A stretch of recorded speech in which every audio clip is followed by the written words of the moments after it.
Welcome back, students. We have almost come to the last lap of our journey. Today I am going to wind off development of surfaces. Thereby we'll be finishing 100% syllabus of EGDL. So today I have chosen the last two problems of development of surfaces. The problem numbers are 4.7 and 4.8. So let me take up the problem number 4.7. I will read out the problem for you. You can come over to the sheet. This is the problem. The problem number is 4.7. The reference number from the VTU primer is 50. This is a problem on funnel. The problem goes like this. A funnel is made of a sheet metal. I was talking to you about the sheet metal work in the beginning of my conversation. The funnel tapers from 60 mm to 30 mm diameter in a height of 20 mm. So we need to draw the first part of the funnel as a frustum of a cone. The top diameter of the frustum is 60 mm and bottom diameter is 30 mm. The height is 20 mm. And then it forms a cylinder with a height of 50 mm. Okay, so this is the second part of the cylinder. The second part of the cylinder is a cylinder. Part of the cone is, second part of the funnel is a cylinder, and the diameter of the cylinder is given as 20 mm. Okay, and its height is given as 50. It is also mentioned that the bottom of the funnel is beveled off completely at 45 degrees to its axis. Draw the development of the funnel.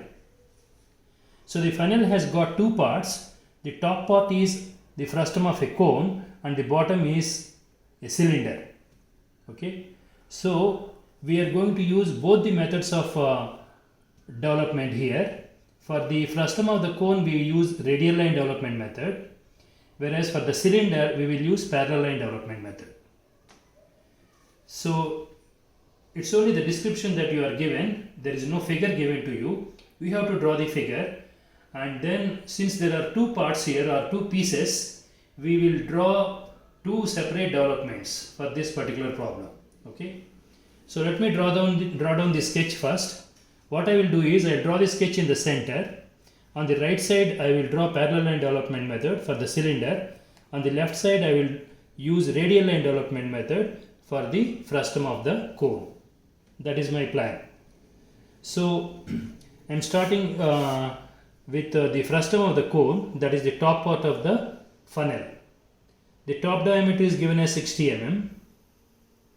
So let us take this as 60, and then this is the center line. The bottom diameter is given as 30 mm and the height is given as 25.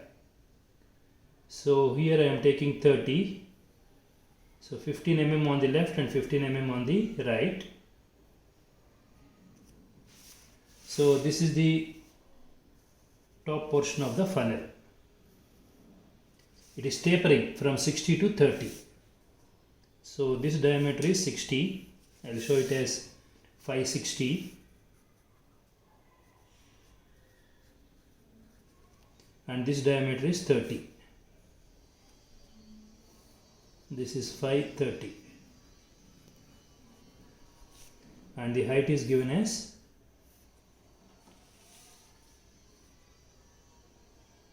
20. This has to be 20. So this is nothing but the frustum of a cone. Okay. The top represents a circle of 60 dia and the bottom represents another circle of 30 dia. Okay. Now from here it forms a cylinder. You know how a funnel looks like. Okay. The height of the cylinder is 50 mm. Okay. So the diameter of the cylinder continues to be 30. So I will just extend this. This time this should be a cylinder.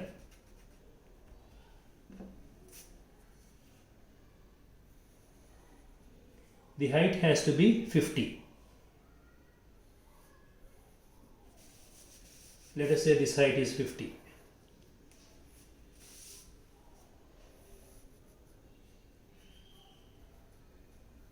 Now this cylinder is being beveled off completely at 45 degrees to axis.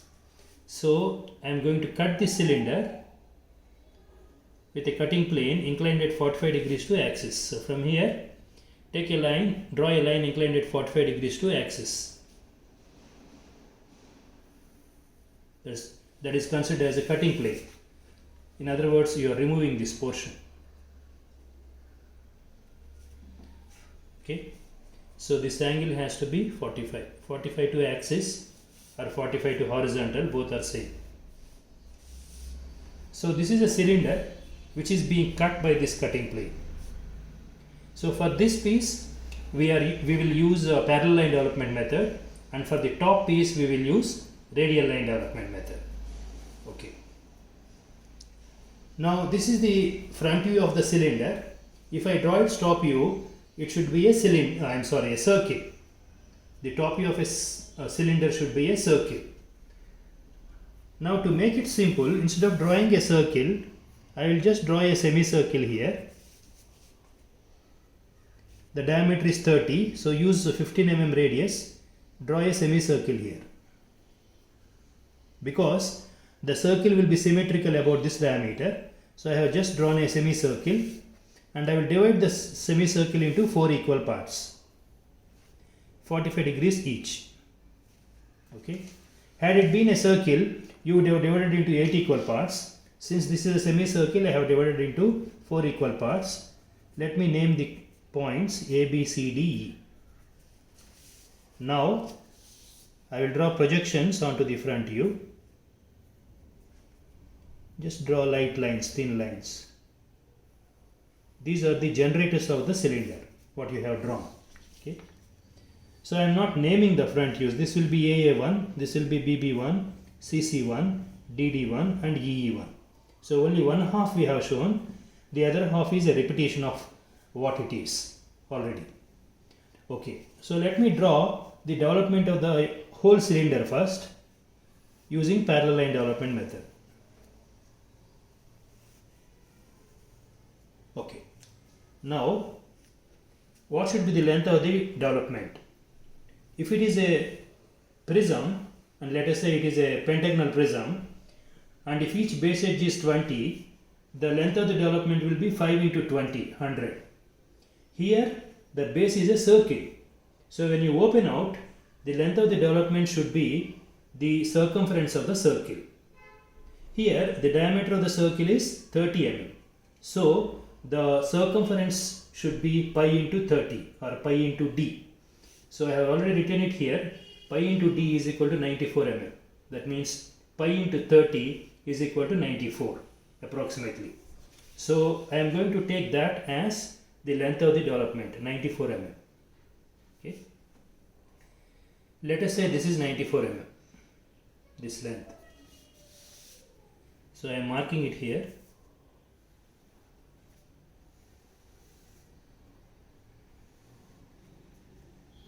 This is pi into d,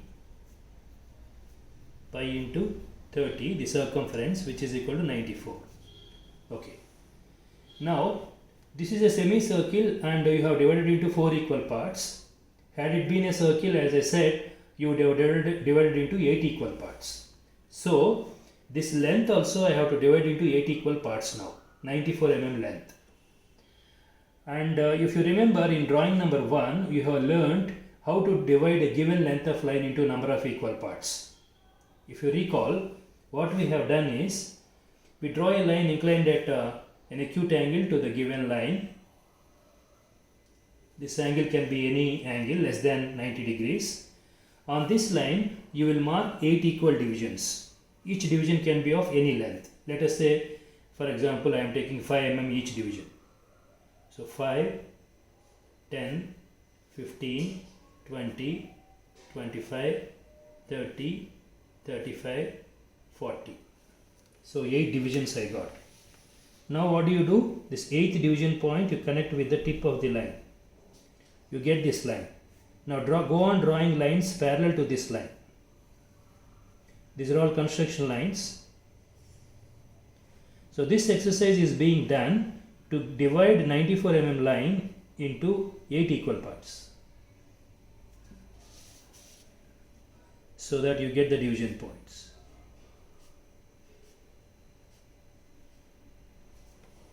Now you are going to draw lines passing through these division points. All the lines will be light lines.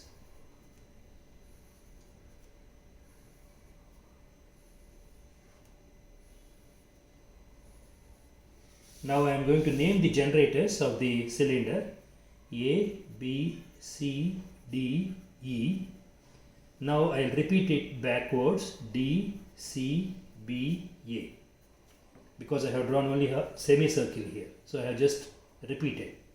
Similarly, A1, B1, C1, D1, E1, and then D1, C1, B1, A1. Okay. So this is the development of the full cylinder.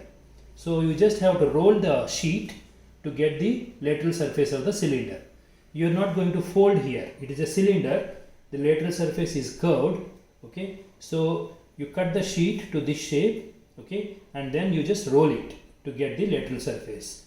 Finally, this AA1 will be connected with this AA1, and then you do soldering there. That will give you the lateral surface of the cylinder. Okay. Now this is the cutting plane for you. Let us mark the section points. Say this is 1 dash, 2 dash, 3 dash, 4 dash, and 5 dash.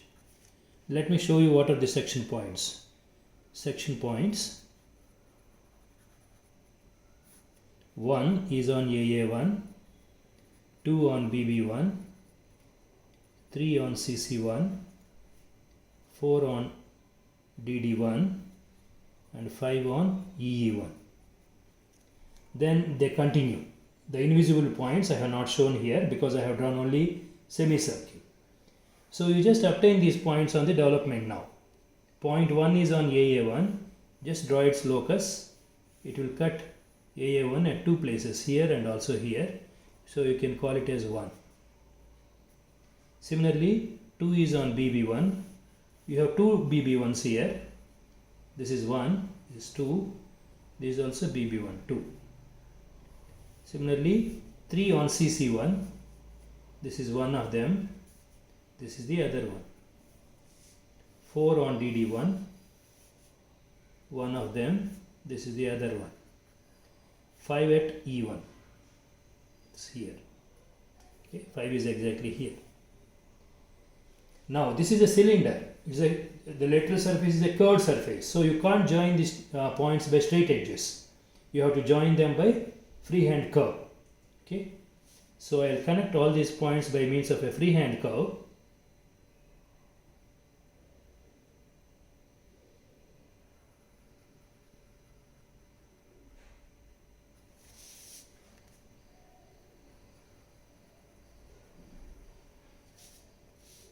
And show the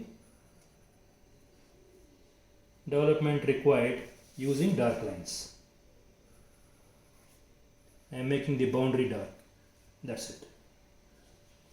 So you don't have to make these lines dark because you are not going to fold the sheet. You are only rolling the sheet to obtain the lateral surface. So considering this cutting plane and considering only this portion of the cylinder, this is the development. Let us say development 1. So for one piece you got the development using parallel line development method. Now for this part, as I said, this is second part. This is the frustum of a cone. If you want to draw the development of a cone, let me show it here. Let us say this is the development of a cone.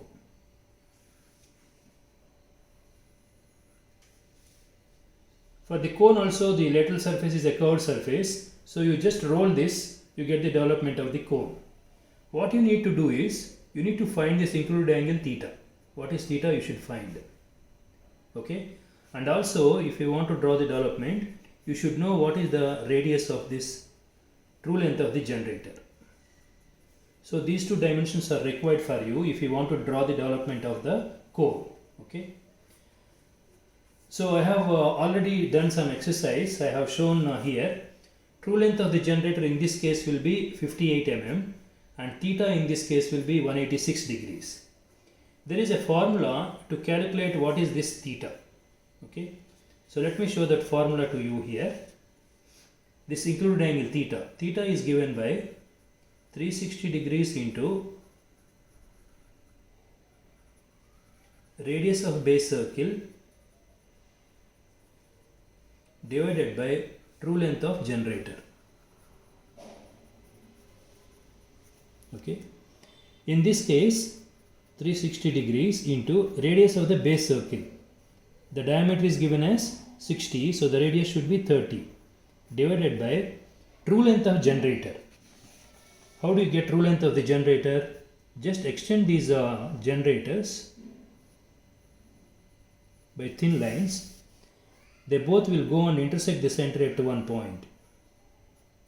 So this becomes the apex. So this is just like an inverted cone. The apex is here, the base is here. Now when you measure this true length of the generator is this. When you measure this, it comes to 58 mm. I will just show the dimension to you. This length is 58. This is called true length of generator. So 30 by 58. That will give you 186 degrees approximately. Okay. So you require this dimension if you have to draw the development of the cone. So theta I got. This is nothing but true length of the generator, that also I got as 58. Now I can start drawing the development of the full cone. This is the full cone. Then I will consider this as a cutting plane and obtain the section points. Okay. Now what should I do? I have to draw an arc here with radius equal to 58 mm and theta equal to 186 degrees. I am drawing an arc here.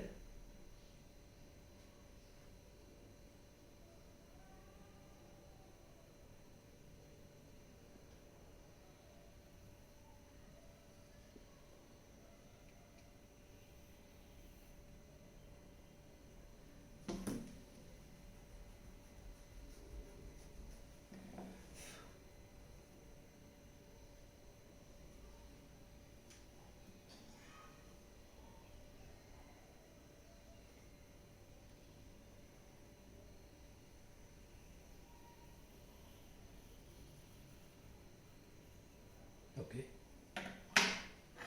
Now the angle has to be 186. It's more than 180. If I draw the horizontal, this angle is 180. I have to take 6 degrees extra. 186 it has to be. So little more I take here.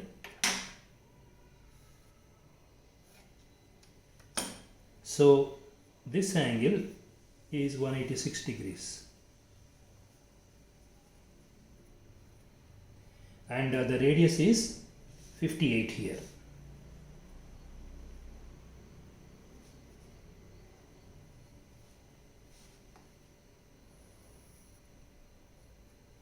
R58. Okay. So let me show the boundary dark.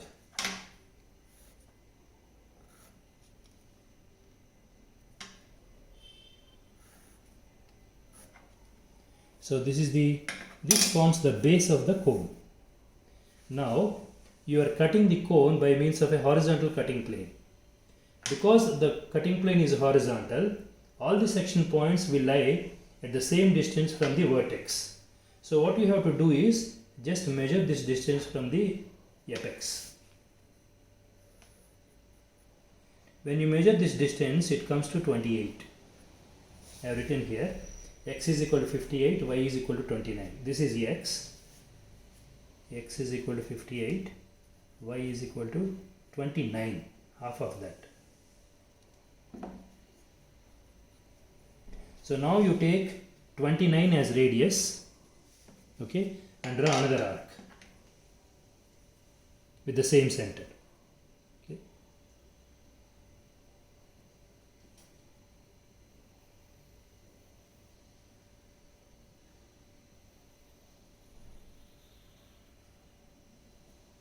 The radius of this arc is 29.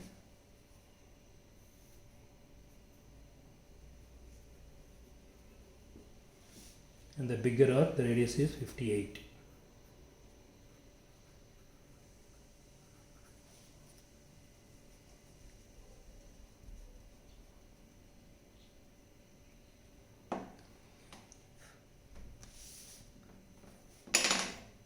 This arc you have to continue till here.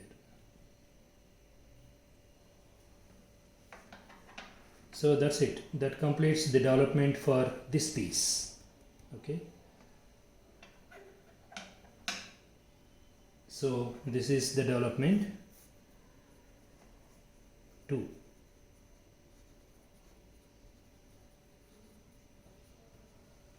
So for the frustum of the cone, I will repeat the procedure once again.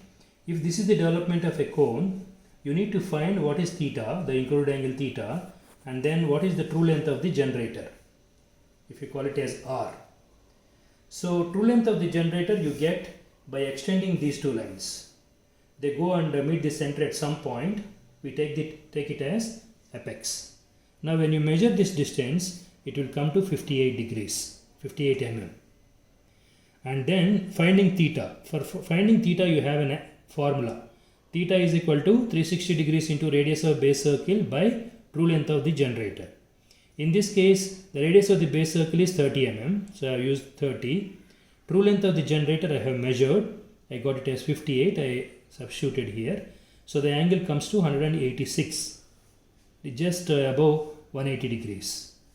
So what did I do? I have drawn an arc here, the bigger arc, with radius equal to 58 and angle equal to 186 degrees.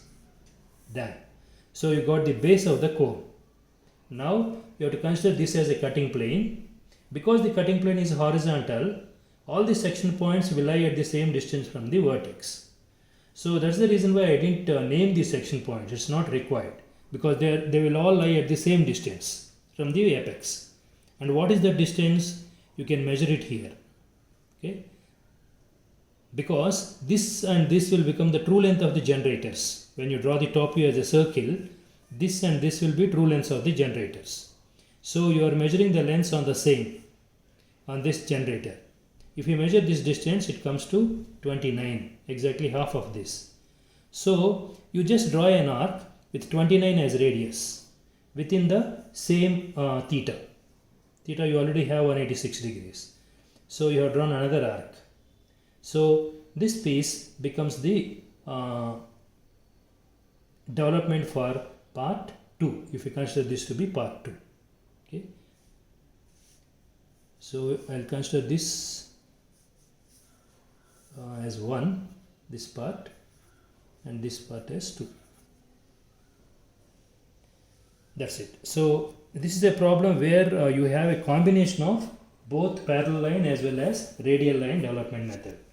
You are developing in two different pieces. So these pieces will be welded or soldered at this joint. This will become the joint. Okay. So your aim is to draw the development and show for both the pieces. That's all. That's it. We'll come back and do the last problem for development of surfaces.